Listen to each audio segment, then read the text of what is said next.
അപ്പോൾ പെരുന്നാൾ നാളെയൊന്ന് ഉറപ്പിച്ചു കേട്ടോ. ഞാനും മോണ്ടനും ഏട്ടനും കൂടി നേരെ ബീച്ചിലേക്ക് ഒന്ന് ഇറങ്ങി. പെരുന്നാളായി കഴിഞ്ഞാൽ എല്ലാവരും കൂടി പുറത്തൊക്കെ ഇറങ്ങി മീൻസ് നടക്കുന്ന ടൈമാണല്ലോ. അപ്പോൾ കാണാനും നല്ല രസമാണ്. ഫുൾ ലൈറ്റിങ്ങും കാര്യങ്ങളൊക്കെ ആയിരിക്കും. ഫുഡ് കഴിക്കുന്നവിടെയൊക്കെ നല്ല തിരക്കായിരിക്കും. അപ്പോൾ അതൊക്കെ ഒന്ന് കാണാമെന്ന് കരുതി ഇറങ്ങിയതാണ്. കൂടെ ഞങ്ങൾക്കും കഴിക്കാമല്ലോ. അപ്പോൾ ഞങ്ങൾ നേരെ കാറൊക്കെ പാർക്ക് ചെയ്തിട്ട് ഒന്ന് നടക്കുന്നു കേട്ടോ ബീച്ചിൻ്റെ സൈഡിൽ കൂടെ. അപ്പോൾ ഒരു ഇത്താത്തൻ്റെ കട കണ്ടു. അവിടെ കയറിയിട്ട് ഞങ്ങൾ നൈസ് പത്രിയും കല്ലുമ്മക്കായിൻ്റെ റോസ്റ്റും പിന്നെ ഒരു കൂന്തൽ നിറച്ചും കഴിച്ചു കേട്ടോ.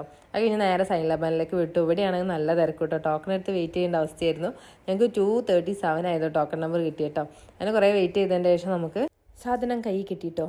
അപ്പം നമ്മുടെ GST ഉൾപ്പെടെ 690 റുപ്പീസാണ് വരുന്നത്.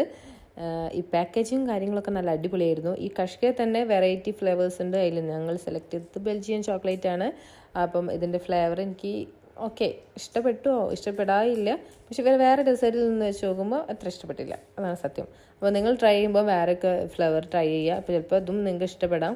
അപ്പം ട്രൈ ചെയ്ത് നോക്കൂ കേട്ടോ. അപ്പോൾ നമ്മൾ ഈ വീഡിയോ അപ്ലോഡ് ചെയ്യുന്നത് നമ്മൾ പെരുന്നാളിൻ്റെ അന്നാട്ടോ. അപ്പോൾ നിങ്ങൾ പള്ളിയിൽ പോയൊക്കെ വന്ന് നല്ല അടിപൊളി ഡ്രസ്സൊക്കെ ഇട്ട് നിൽക്കുകയായിരിക്കും. ചിലവരൊക്കെ ഫുഡിൻ്റെ പ്രിപ്പറേഷനിലായിരിക്കും. ഈവനിങ് പുറത്തിറങ്ങണ്ടേ. അപ്പം എല്ലാവർക്കും എൻ്റെ ഫാമിലീൻ്റെയും വക ഹാപ്പി പെരുന്നാൾ കേട്ടോ.